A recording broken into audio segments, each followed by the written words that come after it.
نحمده ونصلي على حبيبه الكريم أما بعد فأعوذ بالله من الشيطان الرجيم بسم الله الرحمن الرحيم فصل لربك وانحر صدق الله العظيم إن الله وملائكته يصلون على النبي يا أيها الذين آمنوا صلوا عليه وسلموا تسليما اللهم صل على سيدنا ومولانا محمد وعلى آل سيدنا ومولانا محمد وبارك وسلم صلاة وسلاما عليك يا رسول الله۔ حضرات گرامی، السلام علیکم ورحمۃ اللہ وبرکاتہ۔ آئیے عید الاضحیٰ اور قربانی سے متعلق کچھ گفتگو سماعت کرتے ہیں۔ حضرت ابراہیم علیہ السلام کو خواب میں دکھایا گیا کہ وہ اپنے بیٹے اسماعیل علیہ السلام کو ذبح کر رہے ہیں۔ نبی کا خواب سچا ہوا کرتا ہے، چنانچہ اللہ تعالیٰ کے اس حکم کی تعمیل کے لیے حضرت ابراہیم علیہ السلام فلسطین سے مکہ مکرمہ پہنچ گئے۔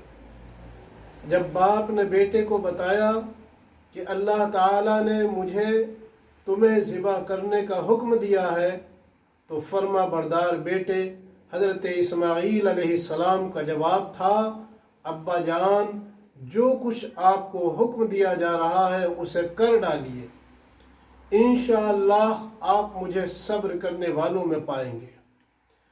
بیٹے کے اس جواب کے بعد حضرت ابراہیم علیہ السلام اپنے بیٹے حضرت اسماعیل علیہ السلام کو جب مکہ مکرمہ سے ذبح کرنے کے لیے لے کر چلے تو شیطان نے منا میں 3 جگہوں پر انہیں بہکانے کی کوشش کی، جس پر انہوں نے 7 کنکریاں اس کو ماریں، جس کی وجہ سے وہ زمین میں دھس گیا۔ آخرکار رضائے الہی کی خاطر حضرت ابراہیم علیہ السلام نے اپنے دل کے ٹکڑے کو منہ کے بل زمین پر لٹا دیا، چھری تیز کی، آنکھوں پر پٹی باندھی اور اس وقت تک چھری اپنے بیٹے کے گلے پر چلاتے رہے جب تک اللہ تعالیٰ کی طرف سے یہ صدا نہ آ گئی، اے ابراہیم، تو نے خواب سچ کر دکھایا، ہم نیک لوگوں کو ایسا ہی بدلہ دیتے ہیں۔ چنانچہ حضرت اسماعیل علیہ السلام کی جگہ جنت سے ایک میڑا بھیج دیا گیا، جسے حضرت ابراہیم علیہ السلام نے ذبح کر دیا۔ اس واقعے کے بعد سے اللہ تعالیٰ کی رضا کے لیے جانوروں کی قربانی کرنا خاص عبادت شمار ہو گیا۔ چنانچہ حضور اکرم صلی اللہ تعالیٰ علیہ وسلم کی امت کے لیے بھی ہر سال قربانی نہ صرف مشروع کی گئی بلکہ اس کو اسلامی شعار بنایا گیا، اور حضرت ابراہیم علیہ السلام کی اتباع میں حضور اکرم صلی اللہ تعالیٰ علیہ وسلم کے طریقے پر جانوروں کی قربانی کا یہ سلسلہ قیامت تک جاری رہے گا انشاءاللہ تعالی۔ قربانی کے حکم سے متعلق آئیے کچھ گفتگو کرتے ہیں۔ تمام فقہاء و علماء کرام قرآن و سنت کی روشنی میں قربانی کے اسلامی شعار ہونے اور ہر سال قربانی کا خاص اہتمام کرنے پر متفق ہیں۔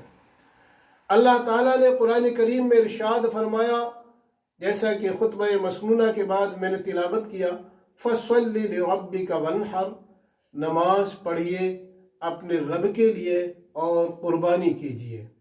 اس آیت میں اللہ تبارک و تعالیٰ نے قربانی کرنے کا حکم یا امر دیا ہے۔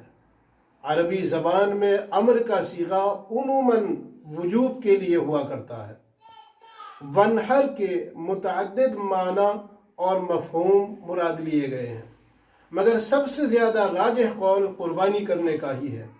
اردو زبان میں تحریر کردہ تراجم و تفاسیر میں قربانی کے ہی معنی تحریر کیے گئے ہیں۔ جس طرح فصل لربک سے نماز عید کا واجب ہونا ثابت ہوتا ہے، اسی طرح ونحر سے قربانی کا واجب ہونا ثابت ہوتا ہے۔ حضرت ابو ہریرہ سے روایت ہے کہ نبی اکرم صلی اللہ تعالیٰ علیہ وسلم نے ارشاد فرمایا، جس شخص میں قربانی کرنے کی وسعت ہو پھر بھی قربانی نہ کرے تو ایسا شخص ہماری عیدگاہ میں حاضر نہ ہو۔ عصر قدیم سے عصر حاضر کے جمہور محدثین نے اس حدیث کو صحیح قرار دیا ہے۔ تمام محدثین عصر قدیم سے لے کر عصر جدید تک کے اس بات پر متفق ہیں کہ یہ حدیث صحیح ہے۔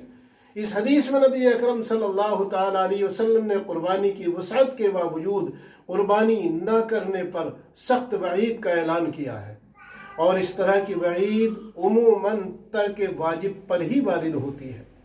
نبی اکرم صلی اللہ تعالیٰ علیہ وسلم نے ارشاد فرمایا، جس شخص نے نماز عید سے قبل قربانی کر لی تو اسے اس کی جگہ دوسری قربانی کرنی ہوگی۔ قربانی نماز عید الاضحیٰ کے بعد بسم اللہ پڑھ کر کرنی چاہیے۔ اگر قربانی واجب نہیں ہوتی تو حضور اکرم صلی اللہ تعالیٰ علیہ وسلم نماز عید الاضحیٰ سے قبل قربانی کرنے کی صورت میں دوسری قربانی کا حکم نہیں ارشاد فرماتے، باوجود کہ اس زمانے میں عام حضرات کے پاس مال کی فراوانی نہیں تھی، کثرت کے ساتھ مال نہیں تھا، غربت و افلاس کا زمانہ تھا۔ ام المومنین حضرت عائشہ سے روایت ہے کہ نبی اکرم صلی اللہ علیہ وسلم نے فرمایا، ذی الحجہ کی 10 تاریخ کو کوئی نیک عمل اللہ تعالیٰ کے نزدیک قربانی کا خون بہانے سے بڑھ کر محبوب اور پسندیدہ نہیں ہے، اور قیامت کے دن قربانی کرنے والا اپنے جانور کے بالوں، سینگوں اور کھروں کو لے کر آئے گا، اور یہ چیزیں اجر و ثواب کا سبب بنیں گی۔ نیز فرمایا کہ قربانی کا خون زمین پر گرنے سے پہلے اللہ تعالیٰ کے نزدیک شرف قبولیت حاصل کر لیتا ہے، لہذا تم خوش دلی کے ساتھ قربانی کیا کرو۔ حضرت زید بن ارقم سے روایت ہے کہ صحابہ کرام نے رسول پاک صلی اللہ تعالیٰ علیہ وسلم سے سوال کیا کہ یہ قربانی کیا ہے؟ آپ صلی اللہ علیہ وسلم نے فرمایا، تمہارے باپ حضرت ابراہیم علیہ السلام کی سنت ہے۔ صحابہ کرام نے رسول پاک صلی اللہ علیہ وسلم سے سوال کیا کہ ہمارے لیے اس میں کیا اجر و ثواب ہے؟ حضور اکرم صلی اللہ علیہ وسلم نے فرمایا، ہر بال کے بدلے میں نیکی ملے گی۔ قربانی کے فضائل میں متعدد احادیث کتب احادیث میں مذکور ہیں، بعض احادیث کی سند میں ضعف بھی ہے، کچھ حدیثیں ضعیف بھی ہیں، مگر قربانی کا حکم چونکہ قرآن کریم اور احادیث صحیحہ سے ثابت ہے، جس پر پوری امت مسلمہ کا اتفاق ہے، لہذا اصول حدیث کے مطابق فضائل قربانی میں احادیث ضعیفہ بھی معتبر ہوں گی۔ میت کی جانب سے کچھ لوگ قربانی کرتے ہیں تو جمہور علماء امت نے تحریر کیا ہے کہ میت کی جانب سے بھی قربانی کی جا سکتی ہے۔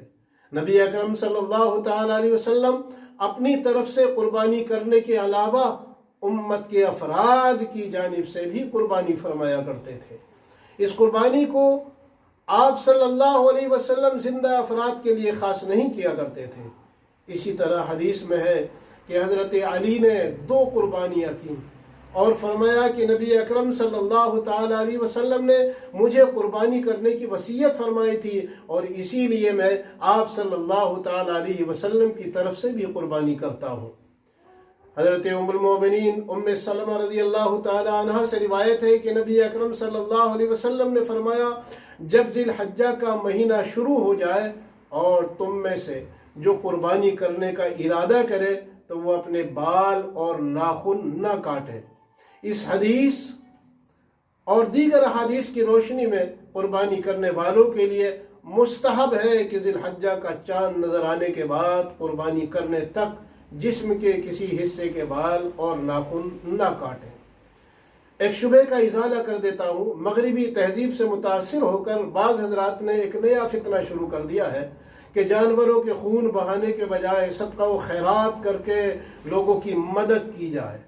اسلام نے زکوٰۃ کے علاوہ صدقہ و خیرات کے ذریعے غریبوں کی مدد کی بہت ترغیب دی ہے، مگر قربانی حضرت ابراہیم علیہ السلام کے اس عظیم الشان کارنامے کی یادگار ہے جس میں انہوں نے اپنے لخت جگر حضرت اسماعیل علیہ السلام کو ذبح کرنے کے لیے لٹا دیا تھا، اور حضرت اسماعیل علیہ السلام نے بلا چون و چلا حکم الہی کے سامنے سر تسلیم خم کر کے ذبح ہونے کے لیے اپنی گردن پیش کر دی تھی، مگر اللہ تعالیٰ نے اپنا فضل فرما کر جنت سے دمبا بھیج دیا۔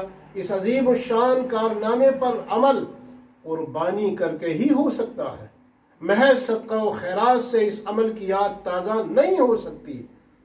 نیز 1400 سال سے زیادہ پہلے نبی اکرم صلی اللہ تعالیٰ علیہ وسلم نے اس امر کو واضح کر دیا۔ حضرت عبداللہ ابن عباس سے روایت ہے کہ رسول اللہ صلی اللہ علیہ وسلم نے ارشاد فرمایا، عید کے دن قربانی کا جانور خریدنے کے لیے پیسے خرچ کرنا اللہ تعالیٰ کے یہاں اور چیزوں میں خرچ کرنے سے زیادہ افضل ہے۔ قربانی کا مقصد محض غریبوں کی مدد کرنا ہی نہیں ہے، بلکہ اس کے ساتھ ساتھ کچھ اور بھی مقاصد ہیں۔ محض غریبوں کی مدد کرنا ہی قربانی کا مقصد نہیں، یہ تو صدقہ و خیرات سے بھی پورا ہو جاتا ہے، بلکہ قربانی میں مقصود جانور کا خون بہانا ہے۔ یہ عبادت اسی خاص طریقے سے ادا ہوگی، محض صدقہ و خیرات کرنے سے یہ عبادت ادا نہیں ہوگی۔ نبی اکرم صلی اللہ تعالیٰ علیہ وسلم اور صحابہ کرام کے دور میں غربت کافی حد تک پہنچی ہوئی تھی، اور حضور پاک صلی اللہ تعالیٰ علیہ وسلم کے زمانے میں بہت سارے لوگ غربت کی زندگی گزار رہے تھے۔ دور حاضر کی نسبت اس زمانے میں غربت زیادہ تھی، افلاس زیادہ تھا، تنگ دستی زیادہ تھی۔ اگر جانور ذبح کرنا مستقل عبادت نہ ہوتی تو حضور اکرم صلی اللہ تعالیٰ علیہ وسلم جو غریبوں کے مسیحا بن کر تشریف لائے تھے، اور صحابہ کرام رضوان اللہ تعالیٰ علیہ مجمعین جانور ذبح کرنے کے بجائے غریبوں کی مدد ہی کرتے، مگر تاریخ میں ایسا ایک واقعہ بھی نہیں ملتا۔ قربانی سے کیا سبق حاصل کریں؟ جانور کی قربانی کے وقت حضرت ابراہیم علیہ السلام اور حضرت اسماعیل علیہ السلام کے عظیم الشان عمل کو یاد کریں کہ دونوں نے اللہ کے حکم پر سب سے محبوب چیز کی قربانی دینے کے لیے دونوں تیار ہو گئے۔ لہذا ہم بھی احکام الہی پر عمل کرنے کے لیے اپنی جان و مال وقت کی قربانی دیں۔ قربانی کی اصل روح یہ ہے کہ مسلمان اللہ کی محبت میں اپنی تمام نفسانی خواہشات کو قربان کر دے۔ لہذا ہمیں بھی چاہیے کہ اپنے رب کے لیے اپنی ہر طرح کی قربانی پیش کرنے کے لیے تیار رہیں۔ من چاہی زندگی چھوڑ کر ہمیں رب چاہی زندگی گزارنی چاہیے۔ حضرت ابراہیم علیہ السلام کی زندگی میں صرف یہی ایک عظیم واقعہ نہیں تھا، بلکہ انہوں نے پوری زندگی اللہ تعالیٰ کی اطاعت و فرما برداری میں گزاری۔ جو حکم بھی اللہ تعالیٰ کی طرف سے ان کو ملا فوراً اس پر عمل کیا۔ جان، مال، باپ، ماں، وطن، لخت جگر، غرض سب کچھ اللہ کی رضا میں قربان کر دیا۔ ہمیں بھی اپنے اندر یہی جذبہ پیدا کرنا چاہیے کہ اللہ تعالیٰ کا جو حکم بھی ہمارے سامنے آئے اس پر ہم خوش و خرم ہو کر پوری سنجیدگی کے ساتھ، پوری متانت کے ساتھ اور رضا الہی کو حاصل کرنے کے لیے تندہی کے ساتھ پر ہم اس پر عمل کریں۔ اللہ تعالیٰ سے دعا ہے کہ رب کریم ہمیں اس پر عمل کی توفیق عطا فرمائے۔ آمین۔ وما علینا الا البلاغ۔ السلام علیکم ورحمۃ اللہ وبرکاتہ۔